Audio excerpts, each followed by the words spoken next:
Bueno, con la maestría, pues yo estaba en un proyecto de investigación. Yo soy egresada de la Universidad de Antioquia, de Medellín, Colombia, y me habían vinculado a un proyecto de investigación que era para hacer un diccionario del español del Valle de Aburrá.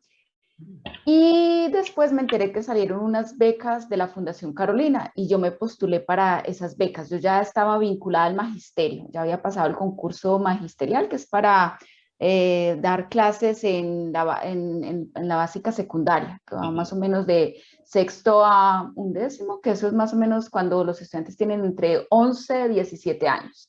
Entonces yo ya estaba vinculada al magisterio, pero estaba en mi año de periodo de prueba. Ujú. Entonces, pues yo hice todo el proceso para las becas con la Fundación Carolina y cuando salí seleccionada, pues pedí un permiso no remunerado para irme para España porque eran unas muy buenas becas que cubrían pasaje de ida y vuelta, seguro médico y tal, y era para hacer el máster en lexicografía hispánica en la Real de Academia de la Lengua.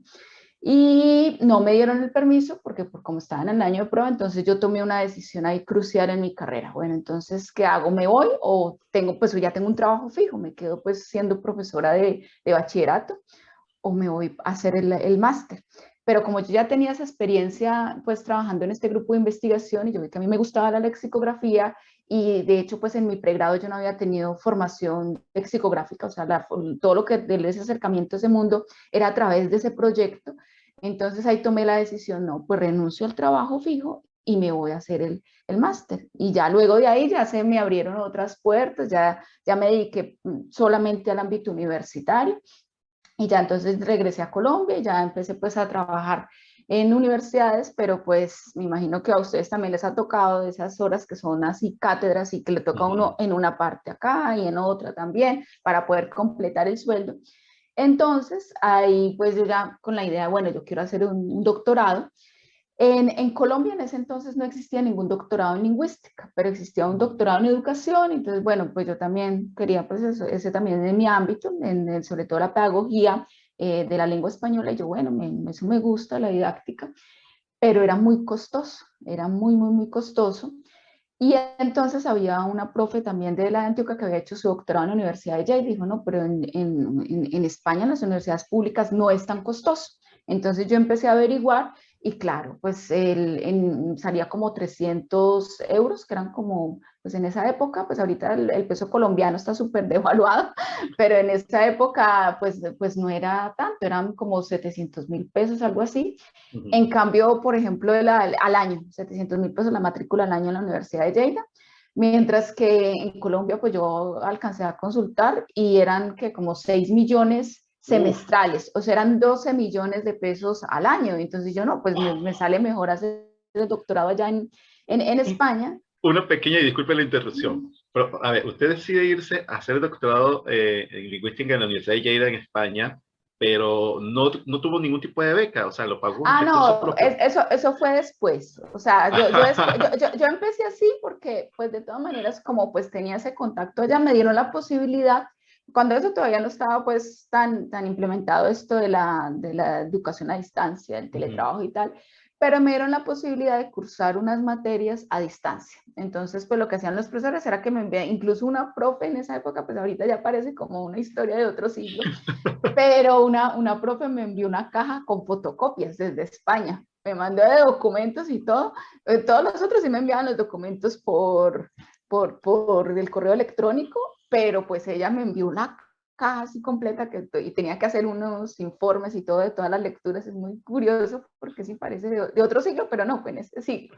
Y entonces, pues sí, ellos me dieron la posibilidad de cursarlo a distancia. Sí tenía que ir a hacer porque eran los doctorados activos, pues no es un doctorado exactamente en lingüística, pero tenía la línea de lingüística, que era la que me interesaba, era un doctorado más como interdisciplinario, pero esa era mi línea, Mm.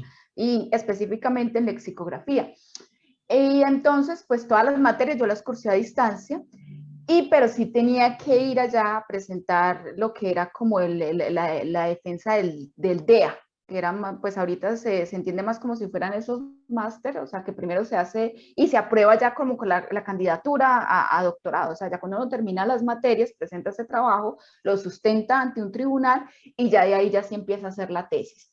Entonces ahí fue cuando salió una convocatoria de Colciencias, pues ahorita ya se llama MinCiencias, que es el Ministerio de Ciencia y Tecnología de Colombia, y eran unas becas para celebrar el bicentenario de la independencia. Y pues tenían pues algunos, había que presentar un ensayo, justificar de qué manera pues el trabajo que uno iba a realizar en la tesis doctoral le aportaba al país y todo esto. Y entonces pues tuve también la fortuna de ganarme la beca, he ido así de beca en beca. Entonces, y esa beca también era muy buena, porque era una beca que incluía también pues un pago mensual generoso, pues pagaban también el servicio médico, también tenían una ayuda para materiales de estudio, entonces, no, estuvo muy bien y además pues porque la matrícula pues allá en la Universidad de Lleida de verdad que era muy, muy, muy económica y allá en la Universidad de Lleida también ayudaban muchísimo, pues por ejemplo para los eventos y todo, ellos pagaban absolutamente todo, entonces por ejemplo tuve la oportunidad de viajar por ejemplo, incluso a Holanda, a Ámsterdam, a un congreso de español, y ellos pagaban, por ejemplo, pagaban el hotel, pagaban el tiquete, y pues ya lo otro, pues era lo de menos. Entonces, a Francia también, entonces la universidad de allá también muy, muy generosa en ese sentido, pues no sé cómo será Chile, cómo será Venezuela, pero Colombia es muy burocrática, entonces cualquier apoyo, cualquier cosa, pues hay que hacer una gestión tremenda y pues allá sí son como más, tienen un proceso más ágil, pues en ese sentido. Entonces ya con esa beca de Colciencia, sí tuve la oportunidad ya de irme 4 años a dedicarme solo a la tesis. Pues fue gracias a eso y la Universidad de Lleida, pues con el grupo de investigación que me acogió allí, pues también me colaboró muchísimo, sobre todo en lo que tenía que ver con ese contacto a nivel pues ya académico con los congresos, que ahí también se conoce a mucha gente y se aprende también mucho. Siempre en programa me gustó mucho la investigación, especialmente la lingüística, y me tiré el tiro por la fonética. Um, Siempre tuve esa inclinación por ese lado académico, así que después tomé el magíster en lingüística aplicada de la de Conce, en el área de ciencias del habla. Y luego de eso, porque con algunas experiencias laborales, tuve algunos contactos con gente de fonoaudiología y de ciencias cognitivas, me empezó a entusiasmar la idea de las ciencias cognitivas, y decidí tomar otro máster en España, en el País Vasco, en el Basque Center on Cognition, Brain and Language. Hice un máster de neurociencia cognitiva del lenguaje. Y es donde me metí un poquito más en el mundo de las neurociencias, el área cognitiva, y eso hizo que en algún momento decidiera, en vez de tomar un doctorado que fuera pura lingüística, tomar un doctorado en una facultad de psicología, que es lo que estoy haciendo ahora en Bristol, que es un doctorado, yo lo llamaría psicología experimental. La escuela se llama Escuela de las Ciencias de la Psicología, o algo así. Um, y lo que yo hago prácticamente en ningún caso es para el público en general, en ningún caso son estudios del tipo cuéntame sobre tu madre. No, psicología experimental se refiere a tratar de entender cómo funciona nuestro cerebro, nuestro sistema, nuestra cognición, y particularmente yo me dedico a estudiar el procesamiento del habla. Particularmente mi proyecto trata sobre el procesamiento del acento no nativo. Específicamente en cuanto a los estudios doctorales o en general en la Sí, lingüística. estudios doctorales, estudios doctorales. Vale, porque una fue la motivación de dedicarme a la lingüística y otra distinta de los estudios doctorales. Y ambas tienen que ver, pues siempre como todo en la vida, con personas específicas, ¿no? Entonces, en el caso de los estudios doctorales, lo que me motivó a ir a Neuchâtel a hacer el doctorado fue tener la oportunidad de trabajar con el profesor Juan Pedro Sánchez Méndez, que es uno de los más importantes historiadores del español en América. Y pues yo quería trabajar con él y formarme, continuar mi formación con él. Y pues él es catedrático de lingüística iberorrománica en la Universidad de Neuchâtel.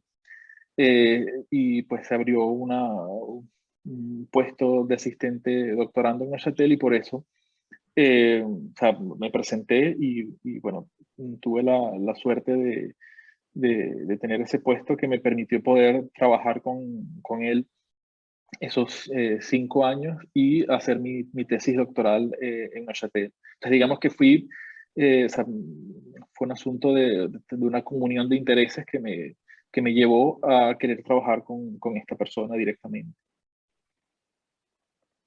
Súper, perfecto.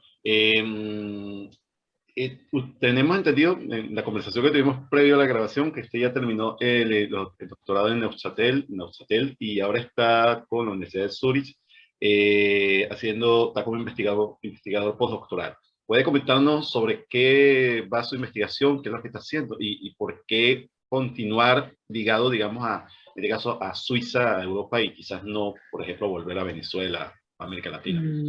Bueno, en esto, como en muchas otras cosas, hay una parte que es circunstancial y una parte que está asociada pues, a los intereses de investigación.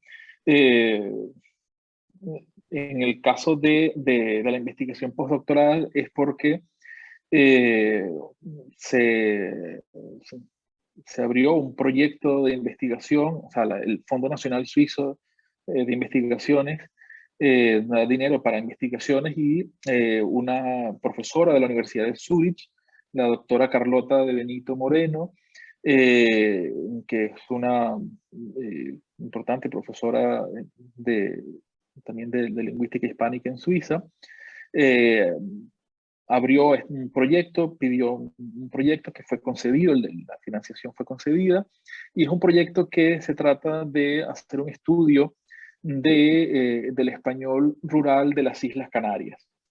Entonces, para este propósito, pues hace falta un equipo y entonces, pues ella nos convocó a dos personas de Neuchâtel, a Elena Padrón Castilla y a mí, eh, para que colaborásemos como investigadores en el proyecto. Y pues es un proyecto que tiene más de un año.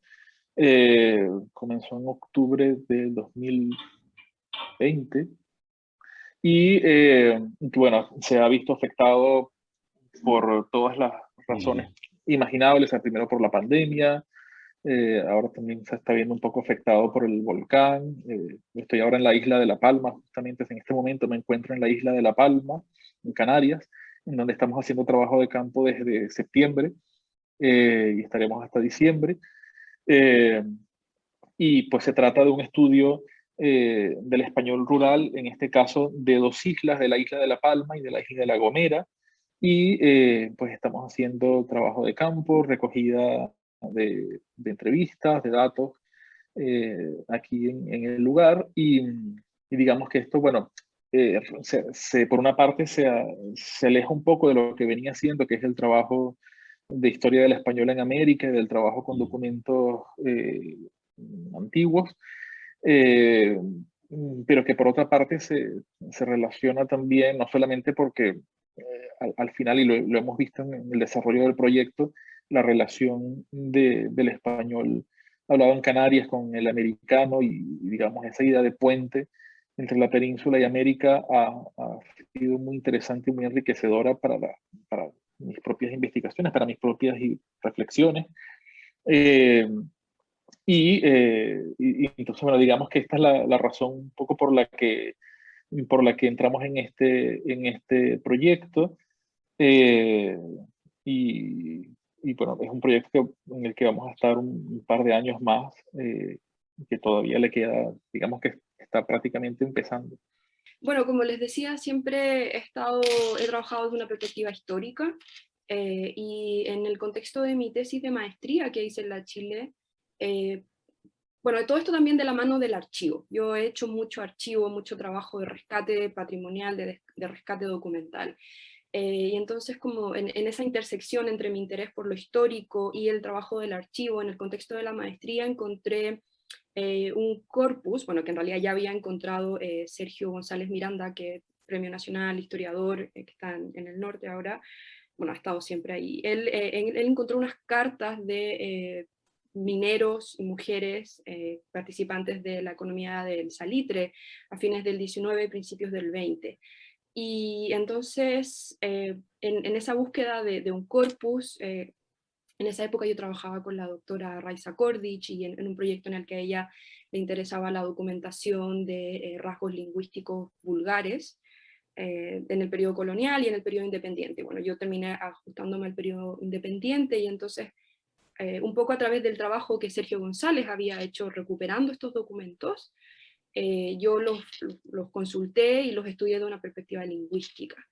Y entonces ese estudio fue más bien una cuestión filológica, una cuestión de análisis morfológico, fonológico, y por supuesto un intento de una edición, porque bueno, la edición es una cosa muy, muy compleja. Creo que hice un buen intento, pero siempre prefiero decir un intento de edición. Y luego, perdón, me perdí la pregunta. ¿Cuál era la pregunta? Y luego, ¿cómo llegué ahora? ¿Y qué hago ahora? Right, claro, entonces, ese corpus fue un eslabón fundamental en ese momento en que dije, ok, está bien, la filología está bien, he podido entender cómo, he podido un poco trazar líneas interpretativas de esta evolución lingüística, histórica, de esta variedad del español vulgar que se veía muy bien representada en estas cartas. Que eran de mineros y de mujeres y básicamente de la clase trabajadora, o de lo que podríamos considerar la clase trabajadora chilena en esa época. Entonces dije, ok, pero debería haber, hay más. O sea, sentía que la filología no me ofrecía las herramientas para entender ese corpus desde una perspectiva social, de una perspectiva más sociológica. ¿Qué está pasando en Chile en este momento? ¿Por qué existen estas cartas? ¿Cómo es que esta gente accede a la escritura y a la lectura y tiene la habilidad y puede poseer esta tecnología y de producir? ¿En qué contexto se inscribe ese intercambio epistolar que está pasando en Chile? Y entonces sentía que todo ese tipo de preguntas que yo tenía quedaban marginalizadas en esa sección de la tesis que uno le llama el contexto. Y uno dice, bueno, el contexto es esto y luego los datos lingüísticos son esta otra cosa. Y yo estaba muy incómoda con esa separación y con esa falta de integración para explicar esas cartas y esas prácticas lingüísticas. Entonces, fue en ese contexto en que conocí al doctor José del Valle, que seguramente me va a retar si ve esto y dice, ¿por qué le llamo doctor?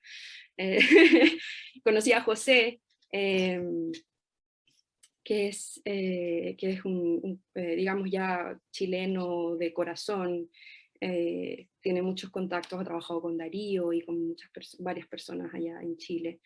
Y nos tomamos un café por ahí, en ese café en el barrio Bellas Artes, lo recordamos porque es como ese momento en que nos pusimos a hablar de investigación y él me dijo, mira, miré tu tesis, y aquí hay como un súper proyecto, pero claramente tu inscripción disciplinar no te va a llevar mucho más lejos. Empezamos a conversar de lo que podía ser una perspectiva más sociolingüística, más crítica y más antropológica. Y me dejó la invitación un poco ahí, en la mesa. Eso fue como un año y medio, un año antes de que yo decidiera tomar la decisión. Y luego vine y, bueno, ha sido todo un mundo. De eso podemos seguir hablando, pero eso es un poco la trayectoria. Sí, fue una combinación de factores, como suele serlo en todo orden de cosas. Me interesaba sin duda empaparme de tradiciones distintas. Me interesaba incursionar también en la tradición norteamericana en particular. Quería, entre otras cosas, familiarizarme un poco más con el generativismo, por ejemplo. A pesar de que nunca ha sido santo de mi devoción el creador de esa escuela, pero quería familiarizarme con esas distintas corrientes, con las que en Chile realmente no pude familiarizarme mucho. Así que sin duda había una primera motivación académica.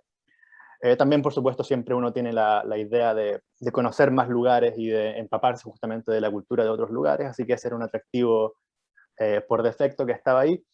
Pero también, por supuesto, ya para tomar la decisión, dado el momento, porque originalmente yo tenía más la idea de hacer de estudiar mi doctorado en Europa. Pero en esos años, mi novia por ese entonces era de hecho estadounidense. Entonces eso obviamente fue una motivación adicional para pensar ya en estudiar aquí, en particular en Estados Unidos, y en particular en la zona un poco más noreste, aunque terminé un poco en el centro, pero también eso por supuesto redujo las posibilidades. Penn State era una universidad que me interesaba, porque además del factor geográfico, tenía el atractivo especial para mí de que era una de las pocas universidades en la zona noreste, bueno, realmente, de nuevo, esto es un poco en la zona central de Pensilvania, pero un poco más hacia la derecha en el mapa, que tenía un programa lo suficientemente diverso en términos de escuelas. Por ejemplo, también estuve postulando a otras universidades como la Universidad de Illinois en Chicago, y una cosa que me hizo, o un factor que me hizo decantarme, entre varios factores también, por Penn State, fue el hecho de que Penn State no era tan marcadamente generativista en la parte gramatical y fonológica, como sí lo era Illinois en Chicago. Y tenía más diversidad y más énfasis en los cortes funcionales, etc. Entonces, hubo una mezcla de factores, sin duda académicos, sin duda personales, pero en última instancia lo que me hizo decantarme por este programa era la naturaleza misma del programa y de su profesorado. No funcionalismo praguense, sino que funcionalismo más en el sentido moderno. Hay un autor cuyo nombre no recuerdo que lo ha llamado funcionalismo empiricista, creo, o funcionalismo empírico. Pero claro, es lo que llaman el usage-based grammar, un poco por ese lado. Que en el fondo, a mi juicio, la ventaja que proporcionaba como un candidato a estudiante o como un postulante a estudiante era una atención mayor a los datos, fundamentalmente, y a los datos sistemáticamente recogidos. Pero claro, se trata de esa tradición a la que te refieres, de la llamada usage-based.